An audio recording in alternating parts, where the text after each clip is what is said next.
নমস্কার, আমি স্বপ্না দাস। এখন আমি কোথায় থাকি, কোথায় কি করি নিজেও জানি না। তবুও আজকে ছোট মাছের তরকারি আর তার সাথে আমার কিছু কথা সবার সাথে শেয়ার করছি। হয়তো আমার কথা আমিই শুনবো, আমার কাছেই থেকে যাবে, তবুও বলছি। যদি কারো সামনে যায়, কেউ যদি আমার কথাগুলো শোনেন। এখন বাজারে বক্তা বেশি, শ্রোতা খুবই কম। সবাই চায় শুধু নিজেকেই বুঝতে, নিজেকেই জানতে, নিজের সাথেই থাকতে। ভালো থাকার তাগিদে হারিয়ে যায় নিজেদের আভিজাত্যে, নিজেদের মাঝে। মনের ঘরে কথা নুড়ি পাথর জমে অভিমানের পাহাড় নির্মাণ হয়। অনেক সময় আমাদের অনেক না বলা কথায়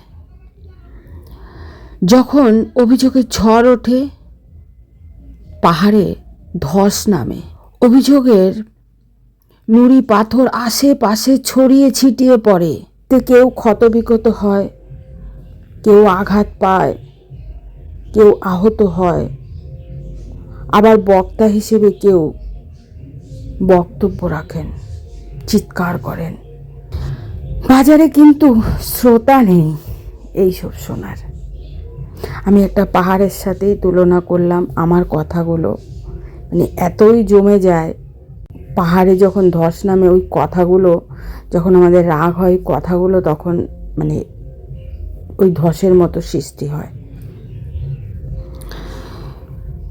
তবুও আমরা তো মানুষ, আমাদের চলতে হয়, থাকতে হয়, ভালো লাগাতে হয়। এরই নাম হয়তো জীবন। সত্যি বলতে কি, পৃথিবীতে প্রত্যেকটা মানুষের ভিতরেই দুঃখ আছে, কষ্ট আছে। যে প্রকাশ করে সে দুঃখী, আর যে প্রকাশ করে না সেই একমাত্র সুখী। কিন্তু দুঃখ কষ্ট নিয়েই আমাদের জীবনতরী চলছে এবং অনেক কথাই বলে ফেললাম, অনেক না বলা কথা এখানে। আমার মতো হয়তো অনেকেরই জমানো কথা আছে এই গল্পে। তো কেমন লাগলো অবশ্যই কমেন্টে জানাবেন। এখন মানুষ 15 সেকেন্ডের ভিডিও দেখে না, আর এত বড় ভিডিও দেখবে সেই আশা রাখে না। তবুও পোস্ট করি, ভালো লাগে, ভালো লাগা একান্তই।